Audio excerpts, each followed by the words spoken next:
ये बिना shooting lens के भी बुल्सआई हिट करते हैं, आंखें बंद भी हो तो भी परफेक्ट एम करते हैं।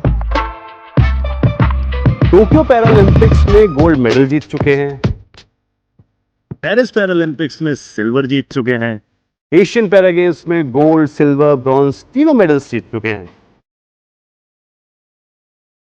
वर्ल्ड कप की डिफरेंट कैटेगरीज में मल्टीपल मेडल्स जीत चुके हैं।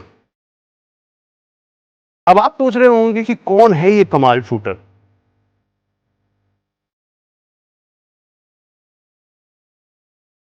So without wasting any time, let's dive into this episode of Off the Field with Manish Lattal. चलिए चलते हैं।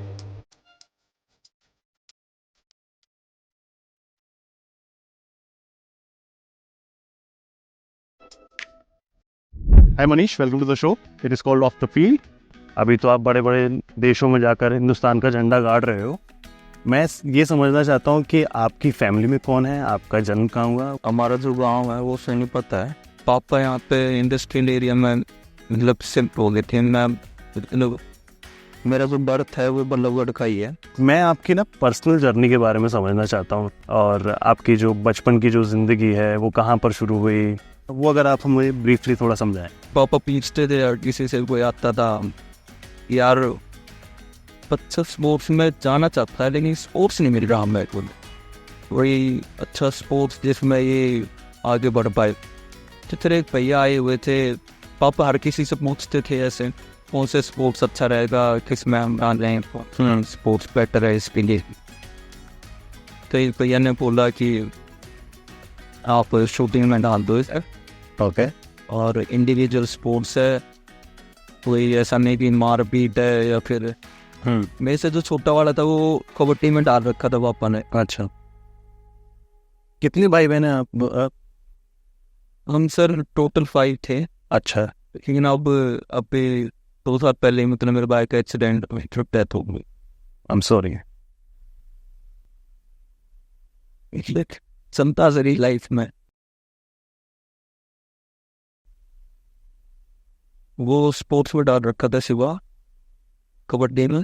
उसका डेली का था कि कभी इनाज से फूटा पड़ा, वो कभी कोने अच्छी पड़ी है उसकी, कभी घुटने में चोट है। फिजिकल स्पोर्ट है ना, ये इच्छा है, कोई इच्छा है, तो ऐसे उसका रहता था। पापा उससे तंग हो गए थे। पापा देखते से डेली डेली डेली डेली पट्टियाँ चल रही है उसकी। पापा ने बोले ये एक काम कर, जिसमें भाई जा रहा ना उसे स्पोर्ट्स में स्टार्ट कर गया। तो मैं उस टाइम पे ये था, तो मैं शूटिंग में स्टार्ट हो गया था जाना, पर मेरा इंटरेस्ट नहीं था। आपको आई थिंक फुटबॉल और कबड्डी का शौक था? फुटबॉल मेन शौक था मेरा, और वो साथ में मैं रनिंग और ये वो चीजें, रनिंग भी अच्छी करता था मैं। और सिर्फ पापा तंग होते थे कि बड़े परेशान होते थे कि ये रोज सुबह जाता है, इतना छोटा सा है और ये रोज सुबह सुबह चला जाता है, इतनी मेहनत करता है? मम्मी पापा दोनों ही परेशान थे, सिर्फ पापा थोड़े ज़्यादा बोल देते थे। तो मम्मी भी बोलती थी, पर पापा एक बार तो कहते थे कि हाँ वर्कआउट करना ज़रूरी तो है, पर थोड़ा सा जब रोशनी हो जाए ना, जब चला जाए। हाँ, और इतना करना ज़रूरी है या नहीं है? उन्हें नहीं पता था। हाँ। उन्हें ये पता था हाँ कर तो रहा है ये, और उन्हें नहीं पता था कि इतना ज़्यादा कर ले। और आप कितना वर्कआउट कर रहे थे? 7th या 8th क्लास का बच्चा इस टाइम पे, मैं जब 7th 8th में था, अप्रोक्स 10 से 12 किलोमीटर की रनिंग होती थी और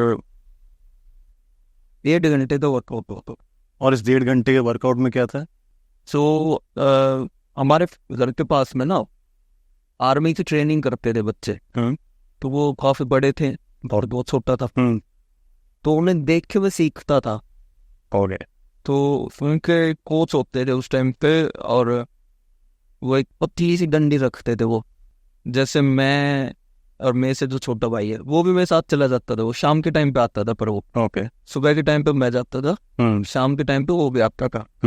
सर ऐसा था कि वो जो कोच थे ना, वो हमें देखने के बाद में हमें थोड़ा फोर्स करते हो, तुम अच्छे भागते हो, अच्छा वर्कआउट करते हो, तो वो अपनी टीम को हरवाते थे हमसे। जो उनकी आर्मी की ट्रेनिंग कर रहे थे ना, वो हमसे हरवाते थे उसे। और ऐसा क्यों? ये बच्चों से हार जाएंगे ना, वो शर्म आएगी, इनसे जीतना तुम्हें। और फिर जब हम जीत जाते थे तो वो डंडे लेके आता था, और 15-20 जैसे थे होते हैं, 15-20 के वो मारता हो जाता था वो। यार तुम्हें शर्म नहीं आती, बच्चों से हार रहे हो तुम। और हमें मजा आ गया फिर। एक शाम के टाइम पे ना, जैसे ही स्कूल से आने के बाद में ये होता था, हाँ यार जाना है वहाँ पे। और जिस दिन नहीं जाते थे उस दिन सिर में दर्द हो जाता था फिर। तो ऐसा होता नहीं यार, तो यहाँ नहीं गई ना, आज तो शाम बेकार हो गई। मैं जाता था 2 घंटे आता था मैं। 9th क्लास में जैसे मैं आया था तो पढ़ाई का भी वर्कलोड बढ़ गया था, और 2 घंटे देखता था मैं। स्कूल से साइकिल पे जाता था मैं स्कूल पे।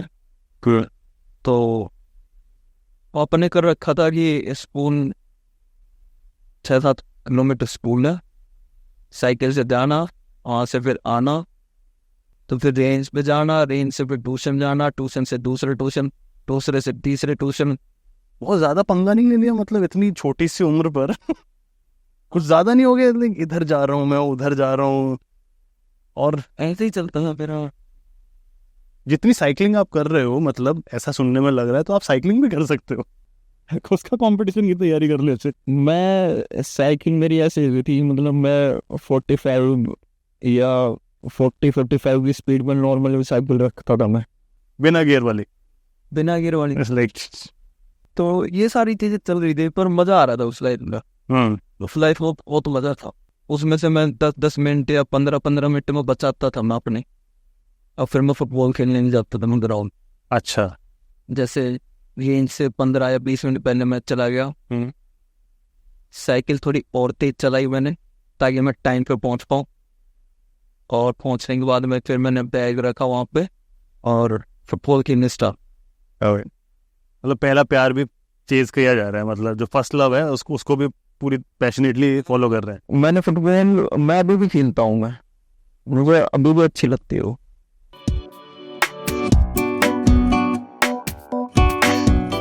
कितना रोल होता है कोच का आपके जैसे स्पोर्ट में? बड़ा टेक्निकल गेम है और मेंटली गेम है। इसमें ये नहीं है कि आप मेहनत तो सभी करते हैं, हमारे यहाँ पे मेहनत की कमी नहीं है, हमारे यहाँ पे बस गाइड की कमी है। कई बार क्या होता है, हम भरोसा कर लेते हैं अपनी चीज़ों को छोड़ के दूसरों की चीज़ों पे, अपनी लैंग्वेज को छोड़ के दूसरों की लैंग्वेज पे। चाइना से अगर मैं देखूं तो उन्हें इंग्लिश नहीं आती, उन्हें कोई भी लैंग्वेज नहीं आती मैंड्रिन के अलावा, उन्हें बस अपनी लैंग्वेज आती, और शायद चाइना जितना कोई मेडल ले रहा होगा। तो हमारा ये मतलब एक तरह से लगा लो आप कि इंडिया ऐसी कंट्री है कि अपनी चीज़ों को वैल्यू ना देके हम दूसरों की चीज़ों को ज़्यादा वो मानते हैं। क्या आपका इंडिकेशन फॉरेन कोचेस की तरफ है? यस, है ना? आप सही समझ रहे हो सर। बाहर के जो कोचेस आते हैं, हम चाहे उसकी कुछ भी नहीं आता हो, सब कुछ नहीं, नथिंग, वो फिर कुछ भी नहीं आता, बस उसने डिग्री ले ली या फिर कुछ उसने वहाँ का कुछ वैसा ले लिया, वो इंडिया में आएगा, उसको हम यूँ रखते हैं कि हाँ यार ये तो हाई परफॉर्मेंस कोच है। ऐसा कुछ नहीं, कोच वो होता है जो तुम्हें समझ सकते, फर्स्ट तुम्हें समझे कि हाँ इसे कब डंडे की जरूरत है, कब इसको प्यार करने की जरूरत है। और ये जो फीलिंग्स है ना, जो अपनी लैंग्वेज में हम एक दूसरे को समझा सकते हैं, वो किसी दूसरी लैंग्वेज में और दूसरे इंसान को नहीं समझा सकते हम। कौन है ऐसे वाले कोचेस जिनका आप ना जैसे ये कर रहे हैं कि कोच है वो तो ऐसा हो? मैंने मतलब स्टार्टिंग करी थी राकेश सर के पास, फिर सुभाष सर, और फिर सुभाष सर के साथ में मैंने नोटियाल सर के साथ में काम किया, और अब हाल ही में जो मेरे एज ए भाई, एज ए बिग ब्रदर, वो अब मुझे कोचिंग दे रहे हैं। उनका क्या नाम है? योगेश सिंह। हाँ, वो नेवी से रिटायर है, और एक अच्छे लेवल के इंटरनेशनल मेडलिस्ट रहे हैं, अच्छे लेवल की। उन्होंने 25 मीटर में उनका नाम चलता था।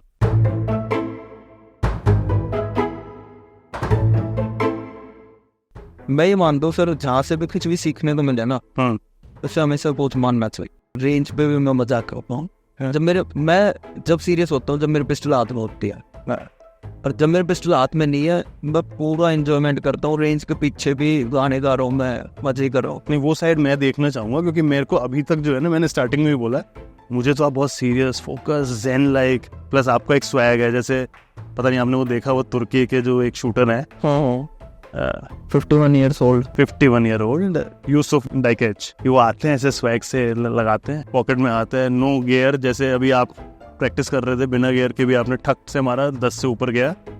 तो वो देखा आपने? देखा है, मैंने उनका मैच देखा रहा। क्या टेक है उस पर आपका? एथलीट तो ऐसा ही होना चाहिए। जैसा उन्होंने दिखाया ना कि उसकी कोई लिमिट नहीं है, उसकी कोई एज बाउंडेशन नहीं है। वो जैसे हमारे यहाँ पे भी है सिंगराज भैया, जिन्होंने सिल्वर जीता था हाँ, लास्ट टाइम पैरालंपिक्स में। तो मैं सीखता हूँ। मेरा मानना ये है कि मैं सीखूं, चाहे मेरे बड़े हों, चाहे छोटों से भी सीखते हैं। मैं अपने छोटे भाई बहन से भी सीखता हूँ। नहीं, जहाँ से जो मिल रहा है वो सिर्फ एक नहीं, चारों तरफ ज्ञान ही याद है। ओह, ऐसा लग रहा है रणछोड़ दास बोल रहा है, 3 इडियट्स वाला, सब जगह पढ़ रहा है, ले लो। छोटे भाई बहन से भी सीखो, जहाँ से मिल जाए, जो भी मिल जाए, लेकिन हाँ, अपनी एक टेक्निक खुद ने बनानी हो। जैसे शूटिंग गेम है, पूरा टेक्निक्स और मेंटली चलता है पूरा। खुद की एक बोलते हैं ये गाड़ी जो है ना, खुद की इन्वेंट करनी है। तो स्पेयर पार्ट्स जहाँ से भी मिल जाए, जैसे भी मिल जाए, जो उनसे भी गाड़ी पसंद आए, हाँ ये चलाओ, निकल जाओ। या जैगवार या रेंज रोवर, जोन से भी हेडलाइट, जोन सा भी टायर, जोन सा भी हैंडल, जो भी पसंद आ रहा फिट करो अपनी। फिट ऐसा किया तो फिट बनाओ। अभी आपने बोला कि रणछोड़ दास बोल रहा है, ऐसे एक मेरा छोटी सी टेक्निक है कि जब जैसे रणछोड़ दास भी ऑल इज वेल बोलता है, वो है उस मूवी में दिखाया 3 इडियट्स में।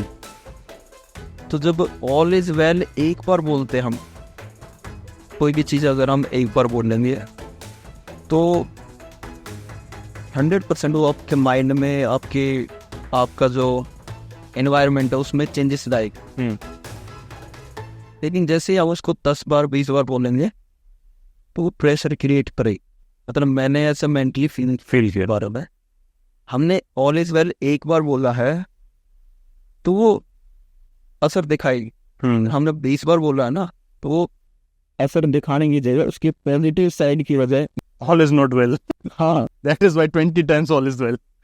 आपको नहीं लगता बहुत ज्यादा हार्श है खुद पर in the face of defeat? और मुझे जैसा लग रहा है सुनकर, मुझे लगता है आप सक्सेस में भी ना अपने ऊपर बहुत हार्श रहते होंगे। जैसे पिछले ओलंपिक्स तो बताऊं, मैं 2021 में, उसके बाद मैं रिलैक्स होता हुआ आ गया।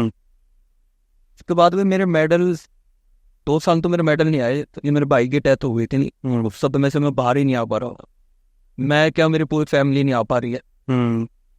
तो अब थोड़ा रिलैक्स हो रहा हूँ कि हाँ, एट द एंड आपकी परफॉर्मेंस देखी जाती है। ये नहीं कि यार इतना मैं मारता था, इतने पे चलो मेडल आ गया, फिर भी मैं गिल्टी फील कर रहा हूँ कि नहीं, मुझे तो इतना मारना था। ये चीज़ अब नहीं है। जब मैंने अपनी लाइफ से सीखा कि आप एफर्ट्स दो, आएगा नहीं आएगा वो ऊपर वाले के हाथ में छोड़ दो। लेकिन जितना उसके बारे में सोचोगे, वो जैसे अपने कृष्ण भगवान जी बोलते हैं, जितना फल की इच्छा हम रखेंगे ना, इतने भीड़ चले जाएगा वो। भगवान और डेस्टिनी में बिलीव करते हैं? भगवान में बहुत ज्यादा, भगवान में डेली आरती करता हूँ मैं संत कबीर को मानता है, और इनके दोहे मुझे काफी अच्छे लगते। सीख है, मैं उनको भगवान की तरह ही मान। फेथ है मेरा मानना ये सर कि जहाँ भी मान रहे हो, जिसको भी मान रहे हो, एट द एंड वो एक ही है। वो बिल्कुल, जिसके भी आप जितने भी नाम ले रहे हो, वो एक ही भगवान है वो। और मानो उसे, तो वो है। बिल्कुल, मैंने फील किया कि वो है। मैं वहाँ पर मैचेस में खड़ा होता हूँ, मैं एक बार उस भगवान का नाम ले लेता हूँ, मैं थोड़ा रिलैक्स हो जाता हूँ, मैं शांत हो जाता हूँ। जिससे शांति मिल रही है उससे, उसके पास तो जाना चाहिए। में आप सबसे ज़्यादा करीबी किसके हैं? सबसे ज़्यादा करीबी वहाँ पर क्या बताइए, मैं दोनों शाम को यही रहता मेरा कि मैं सबसे बात करूँ और फिर सो जाऊँ। मुझे नींद मुझे आती जब तक मैं सबसे बात ना कर पाए। और फ्रेंड्स हैं, फ्रेंड्स वो काफ़ी हैं। ये सब बल्लभगढ़ में है या फिर नहीं, शूटिंग रेंज पे। शूटिंग रेंज पर में है? हाँ, और एन्जॉयमेंट को खूब करता हूँ मैं। क्या करते हो एंजॉयमेंट के लिए? एन्जॉयमेंट के लिए अभी जैसे हम ऋषिकेश गए थे और वो में हम पहाड़ियों में वो स्कूटी वगैरह ले ली थी हमने, बंजी जंपिंग और ये सारी चीज़ें जो राफ्टिंग की? राफ्टिंग नहीं करी थी। वो सर ने बोला था कि हाँ कि अगर किसी टक्कर को लग गया ना तो दिक्कत हो जाएगी। हाँ, प्रॉब्लम हो जाएगी, तो वो नहीं की थी हमने। If you are comfortable talking about it, आपकी डिसेबिलिटी के बारे में आप बताएंगे हमें? ये पाई वर्क था, इतना पापा से हमने पूछी थी, उन्होंने बताया कि मैं जब पैदा हुआ था तो नर्स लेके जा रही थी मुझे और उसके हाथ से मैं छुप गया था और मैं गिर गया था इस साइड में, राइट साइड में गिर गया था मैं। और उसी टाइम पे गिरने की वजह से बच्चा था, पेन का भी नहीं पता मुझे। कई दिनों तक मैं रोता रहा मैं। बाद में पापा को पता चली, फैमिली को पता चली, यार इसका पूरी बॉडी के पार्ट काम कर रहे हैं लेकिन ये हाथ नहीं उठ रहा, ये हाथ मूव नहीं कर रहा। तो फिर दिखाया ऑल ओवर इंडिया पापा को, जहाँ भी जिसने में जो भी गाइड किया पापा वहीं लेके चले गए, कहने लगे बस मुझे नहीं पता, इसका ये हाथ ठीक कर दो। तो उन्होंने कहा कि ये बहुत बच्चा है, अभी हम इस पर ऑपरेट भी नहीं कर पाएंगे, हम जैसे जैसे ये बड़ा होगा धीरे धीरे शायद ये ठीक हो जाए। तो पापा ने होप नहीं छोड़ी थी और ये हाथ राइट हैंड मेरा बहुत ज़्यादा डैमेज हो गया था। तो उन्होंने कहा किसी ने कि हाँ चले जाओ कि जगह जैसे कहीं से 5% बेनिफिट हुआ, कहीं से 10% बेनिफिट हुआ। तो जहाँ भी जैसा भी बेनिफिट लगा वो इतना हो पाया कि हाँ आज मैं थोड़ा सा नेचुरल दिखाई देखता हूँ। और फिर जैसे मैं 8th क्लास में आया था मैं, तो मुझे फील होती थी क्योंकि मैं स्पोर्ट्स में जाना चाहता है, तो मुझे फील होती थी यार नहीं, अगर ये हाथ थोड़ा सा काम करता शायद मैं वो अच्छा कर पाता ना। फिर अगर 8th क्लास में मैं आया तो मुझे ऐसा फील हुआ कि यार नहीं, अगर ये हाथ तेरा इस हाथ की तरह घुपता शायद तो रनिंग और भी तेज कर पाता या साइकिलिंग और भी तेज चला पाता, ये सारे स्पोर्ट्स में अच्छे कर पाता था। फिर मेरे पापा को बोला कि पापा आपने कुछ नहीं किया। अच्छा, ऐसा भी हुआ कॉन्वर्सेशन? मैंने कहा कि पापा आपने दिखाया ही नहीं मेरा हाथ, अगर आप दिखाते तो शायद ये ठीक हो जाए। उस टाइम पे अगर पापा मम्मी दोनों रो रहे थे, कह रहे थे यार हमने इतने एफर्ट्स दिए और ये मतलब आज थोड़ा सा बड़ा हो गया तो ऐसे बोल रहा। उस टाइम पे मुझे नहीं पता थी इन चीज़ों की। बाद में पापा ने कहा कि बेटा तू जहाँ कहेगा ना वहाँ मैं लेके चलूँगा है, जिस भी डॉक्टर के पास कहेगा, चाहे बड़ा हो छोटा हो, जिसके पास तू कह देगा मैं वहाँ लेके जाऊँगा तुझे। और तेरा हाथ अगर ये ठीक होता है तो आज ही मैं इसे ठीक करवाता हूँ। उन्होंने ऐसे बोला और मैं कि ठीक है पापा, मैं खाफा लेते थे फिर ऑल ओवर इंडिया। मैं खुद डॉक्टर से बात कर रहा था ऐसे कि सर इन्हें हाथ ठीक कर दो, ये कह रहे थे कि बदतमीज। तो कई कह रहे थे कि हाँ कुछ % ठीक हो जाएगा, पर 100% नहीं हो सकता, ऑपरेशन से हो सकता है पर 50-50 चांस है, या तो ये इतना काम कर रहा है ये भी नहीं हो सकता, और या फिर ये 100% डैमेज हो जाएगा। फिर मैं पापा ने समझाया कि बेटा अगर ये 100% डैमेज हो गया, मैंने जो इतने साल के एफर्ट्स किए हैं वो भी 0 हो जाएंगे। मैंने समझा कि हाँ यार पापा सही कह रहे हैं, हमें इतनी चाहिए पत्ती खाया कर। मैंने मान लिया उस टाइम। मैंने इसके साथ में जीना स्टार्ट कर दिया था। तो मैंने ये फील नहीं किया कि यार तेरे हाथ में ये दिक्कत है कि नहीं हो सकता, आगे सब कर सकता हूँ मैं, सब तुमसे बेटर करूँगा मैं। हर चीज़ में, चाहे मैं शूटिंग कर रहा हूँ, मैं फुटबॉल खेल रहा हूँ, तो मैं हमेशा नॉर्मल एथलीट से मैंने ज़्यादा ही मेहनत किया। You know what, it's the ability not the disability that counts. और मैंने तो फाइबर से ही देखा था डिसेबिलिटी को, मैंने इतना फील ना भी किया हो, लेकिन जिसके बाद में कोई मिस हैपनिंग होती है, उसको ज़्यादा पता चलता सदमे से बाहर आता है, मैं उसको सच में अप्रिशिएट करता हूँ। यार रियल में जो हीरो है वो है, जैसे पता है यार तू चल सकता था और आज तू नहीं चल सकता, वो जो शौक है। और फिर देश के लिए मेडल लेके आना, मैं रियल में सलूट करता हूँ ऐसे ऐसे एथलीट को। और जब मैं पैरा ओलंपिक्स में गया था, जब मुझे लगा कि हाँ यार तो पैरा ही नहीं है यार, लोग ऐसे ऐसे हैं कि यार जिनके दोनों हाथ नहीं है, पैरों से रोटी खा रहे थे वो, उनको देख के ना ऐसे ऐसे हो गया था, ऐसे रियल में अंदर से आंसू निकल रहे थे यार, ऐसे भी एथलीट हैं। और ये था कि हाँ यार जो मेहनत कर रहे हैं वो तो कर ही रहे हैं, लेकिन यार इनकी जो मेहनत है ना वो रियल में मेहनत है। और कितना एक्सपेंसिव है आपका ये sport? Is it very expensive?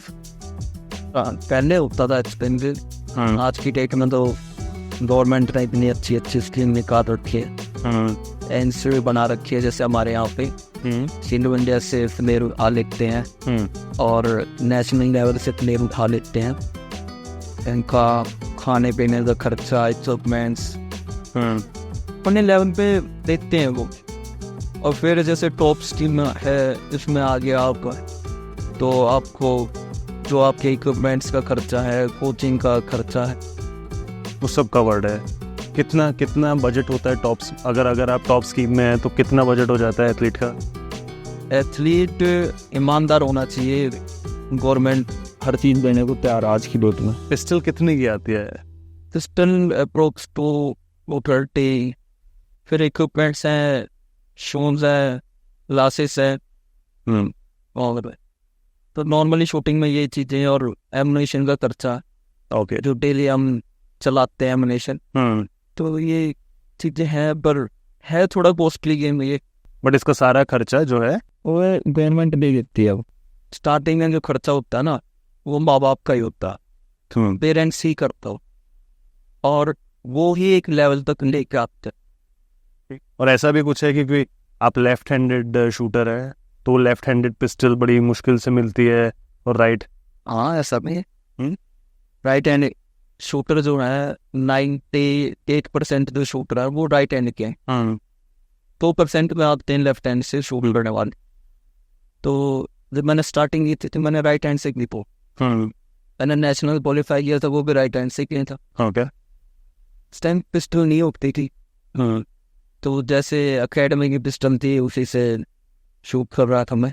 Okay, और ऐसे 50 मीटर की पिस्टल भी नहीं थी मेरे पास, और लाइसेंस भी आती है वो भी नेशनल भी मैंने ऐसे राइट हैंड से किया था। ओके, ये छोटी डिफिकल्टीज है। फिर इवेंचुअली फिर वो लेफ्ट हैंडेड पिस्टल कैसे आई?